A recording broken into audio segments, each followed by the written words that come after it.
Commission বৃদ্ধি সহ 10 দফা দাবিতে সারা দেশের পেট্রোল পাম্প বন্ধ রেখেছে বাংলাদেশ পেট্রোল পাম্প ও ট্যাঙ্ক লরি মালিক ঐক্য পরিষদ। সকাল 6টা থেকে তাদের এই কর্মসূচি শুরু হয়েছে, চলবে দুপুর 2টা পর্যন্ত। পেট্রোল পাম্প বন্ধের পাশাপাশি ডিপো থেকে তেল উত্তোলন ও পরিবহনও বন্ধ করে দেয়া হয়েছে। এদিকে তেলের পাম্প বন্ধ থাকায় চরম ভোগান্তিতে পড়েছে সাধারণ মানুষ। অনেকেই পাম্পে এসে ফিরে যাচ্ছেন। দ্রুত তেল পাম্প চালু করার দাবি তাদের।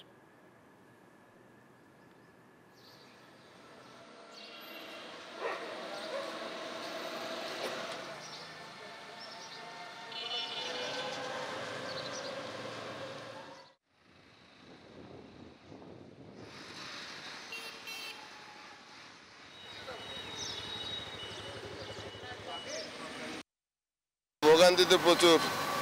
তেল নিতে সকালবেলা তেল নিতে এসে দেখি স্থগিত, কেন বন্ধ কিছুই তো জানি না। হঠাৎ করে বন্ধ করে দিতে সমস্যা, দাবি দেওয়া আছে। এখন তো বাংলাদেশের সবাই তো দাবি নিয়ে রাস্তায় বসে যাচ্ছে। গাড়িতে তেল নাই কোনো। সকালবেলা ভাবলাম যে হাসপাতালে ডিউটিতে যাচ্ছি, তেল নিয়েই আমি যাব। তো এখন উল্টা দিকে ঘুরে এসে হাসপাতালে যাওয়া মানে কি বাড়ি যেতে পারবো কিনা এখন সন্দেহ আর কি। সমস্যায় তো এখন বেরিয়েছি, কাজে তেল নাই, তেল নিয়ে কাজে যাব, অথচ তেল নাই। তেল ছাড়া তো চলা মুশকিল, মোটরসাইকেল ছাড়া। দর্শক, পেট্রোল পাম্পে ধর্মঘটের বিষয়ে আরো জানাতে যুক্ত হচ্ছেন আমাদের সহকর্মীরা। শুরুতে যাব রাজশাহীতে, সেখানে রয়েছেন সহকর্মী মতিউর মুর্তজা। মুর্তজা, রাজশাহীতে ধর্মঘটের প্রভাব কেমন পড়েছে জানাবেন। আর আরেকটু জানতে চাইছি, যারা তেল নিতে এসে খালি হাতে ফিরছেন তারা কি বলছেন?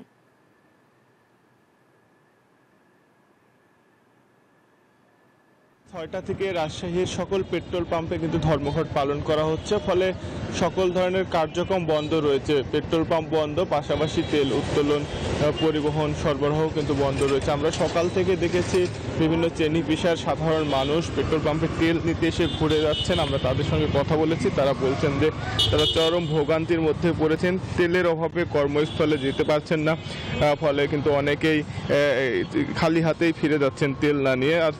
আর আমরা পেট্রোল পাম্প মালিক এবং ট্যাঙ্ক লরি যে ঐক্য পরিষদ রয়েছে, আমরা তাদের সঙ্গেও কথা বলেছি। তারা বলছেন যে কেন্দ্রীয় কর্মসূচির অংশ হিসেবে দুপুর 2টা পর্যন্ত সারা দেশের মতো রাজশাহীর সকল পেট্রোল পাম্প বন্ধ থাকবে, পাশাপাশি তেল উত্তোলন এবং পরিবহনও বন্ধ থাকবে। তাদের যে দাবি, সে দাবি অনুযায়ী তেল বিক্রয়ের কমিশন 7% করতে হবে এবং তাদের যে পেট্রোল পাম্পের জমি সেটার ইজারা মাসুল পূর্বের ন্যায় রাখতে হবে, এটা বাড়ানো যাবে না। এর পাশাপাশি পাম্পের সংযোগ সড়কের ইজারা প্রাপ্ত ভূমির নবায়নকালীন সময়ে ইজারা নবায়নের আবেদনের সাথে সাথে নির্ধারিত জমির ইজারা মাসুল নবায়ন হয়েছে বলে সে বিধান করতে হবে। এবং যেহেতু পেট্রোল পাম্প কোনো, তাদের দাবি যে পেট্রোল পাম্প কোনো শিল্প নেয়, সে হিসেবে এজেন্ট ভিত্তিক ব্যবসা, তাই পেট্রোল পাম্পের ক্ষেত্রে পরিবেশ, বিআর কলকারখানা এবং ফায়ার সার্ভিস অধিদপ্তর থেকে লাইসেন্স নিবন্ধনের যে বিধান রয়েছে সেটি বাতিলের কিন্তু তারা দাবি জানিয়েছেন। এবং বিপণন কোম্পানি থেকে ডিলারশিপ ছাড়া সরাসরি তেল বিক্রি বন্ধ করার দাবি জানিয়েছেন। ট্যাঙ্ক লরি চালক সংকট থেকে উত্তরণে ট্যাঙ্ক লরি চালকদের লাইসেন্স নবায়ন এবং নতুন লাইসেন্স ইস্যু সহজ করার কিন্তু তারা দাবি জানিয়েছেন। আর এর পাশাপাশি 10 নম্বর দফা অনুযায়ী গাড়ির কাগজপত্র পরীক্ষার নামে রাস্তায় যত্রতর ট্যাঙ্ক লরি থামানো যাবে না বলেও কিন্তু তারা দাবি জানিয়েছেন। ধারাবাহিকভাবে তারা কর্মসূচি পালন করবেন যতদিন তাদের দাবি আদায় না হবে, এমনটাই কিন্তু পেট্রোল পাম্প মালিক সমিতি আমাদেরকে জানিয়েছেন। এই ছিল রাজশাহী থেকে সর্বশেষ। কুষ্টিয়া থেকে একই খবর জানাচ্ছেন সহকর্মী লালন। আমরা যাচ্ছি লালনের কাছে।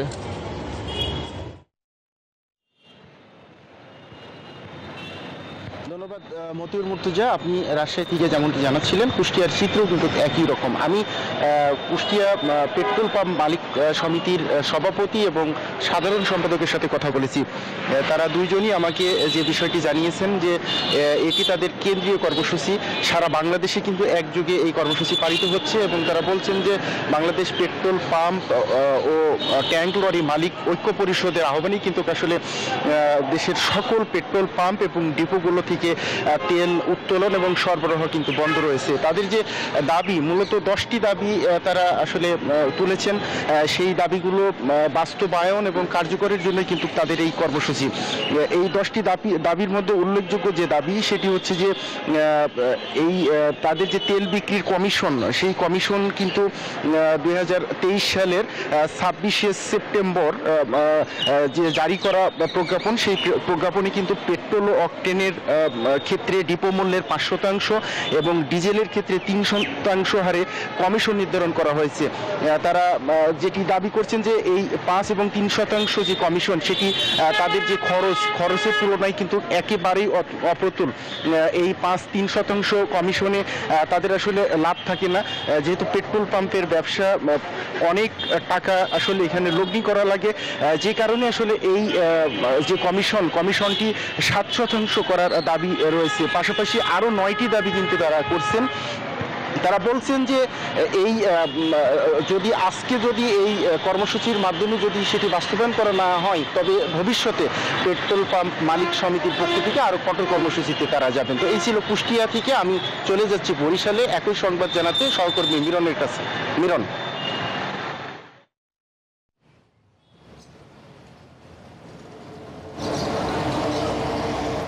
ধন্যবাদ লালন। আপনি যেমনটা জানাচ্ছিলেন কুষ্টিয়ায় পেট্রোল পাম্পের যে ধর্মঘট, সেই ধর্মঘটের খবর। আমি আছি বরিশালেও কিন্তু একই চিত্র। আমরা সকাল থেকেই যেমনটা জানতে পেরেছি যে বাংলাদেশ পেট্রোল পাম্প এবং ট্যাঙ্ক লরি মালিক সমিতি ঐক্য পরিষদের যে ডাকে সারা দেশে যে পেট্রোল পাম্পগুলোতে কর্মবিরতি চলছে সকাল 6টা থেকে দুপুর 2টা পর্যন্ত। আমরা এই মুহূর্তে যে পেট্রোল পাম্পটিতে আছি, আমরা সকাল থেকে দেখলাম যে অনেক গাড়ি চালক কিন্তু এখানে এসেছেন, তারা পেট্রোল না পেয়ে তারপর ফিরে গেছেন এবং আমরা দেখলাম কেউ একদমই রিজার্ভে থাকার কারণে মোটরসাইকেল নিতেও পারলেন না, রেখে গেছেন। তো যারা পেট্রোল নিতে এসেছেন তাদের সঙ্গে আমরা কথা বলেছি। তারা যেমনটা বলেছে যে হঠাৎ করে এরকম যদি ধর্মঘট শুরু হয় তাহলে তো গ্রাহকরা খুবই দুর্ভোগে পড়েন এবং পেট্রোল হচ্ছে এখন নিত্য প্রয়োজনীয় যে সামগ্রী, তার মধ্যে অন্যতম। পেট্রোল জীবনযাত্রা বা জীবনযাপনের জন্য অন্যতম উপাদান হিসেবে দেখা দিয়েছে। সুতরাং এই যে ট্যাঙ্ক লরি মালিক সমিতির যে আন্দোলন, সেই আন্দোলনটি জানিয়ে করা উচিত ছিল। অন্যদিকে ট্যাঙ্ক লরি মালিক সমিতি বলেছে যে তাদের যে ইজারা অর্থাৎ তেলের যে কমিশন, সেটা 7% থেকে 7% বাড়ানোর দাবি জানিয়েছেন এবং একই সঙ্গে যে তাদের ট্যাঙ্ক লরিগুলো বিভিন্ন সড়কে যখন যায় তখন কাগজপত্র দেখার নামে তাদের হয়রানি করা, এগুলো বন্ধ করতে হবে। এটা সহ তারা 10 দফা দাবি দিয়েছেন এবং এই 10 দফা দাবি তারা আদায়ের জন্য যেমন কেন্দ্রীয় কর্মসূচির অংশ হিসেবে তারা এই আজকে 2টা পর্যন্ত কর্মবিরতি শুরু করছেন। যদি এরপরে তাদের দাবি আদায় না হয় তাহলে পরবর্তীতে হয়তো যে কেন্দ্রীয় কমিটি আবারও নতুন কোনো কর্মসূচি দিলে সেই কর্মসূচির সঙ্গে তারা একাত্মতা প্রকাশ করবেন এবং সেই কর্মসূচি তারা পালন করবেন। এমনটাই ছিল বরিশাল থেকে আমার কাছে ট্যাঙ্ক লরি মালিক ঐক্য পরিষদের যে আহ্বানে পেট্রোল পাম্পের যে ধর্মঘট বা কর্মবিরতি, সেই কর্মবিরতির খবর। ফিরছি স্টুডিওতে। লাইবা। মিরন, ধন্যবাদ আপনাকে।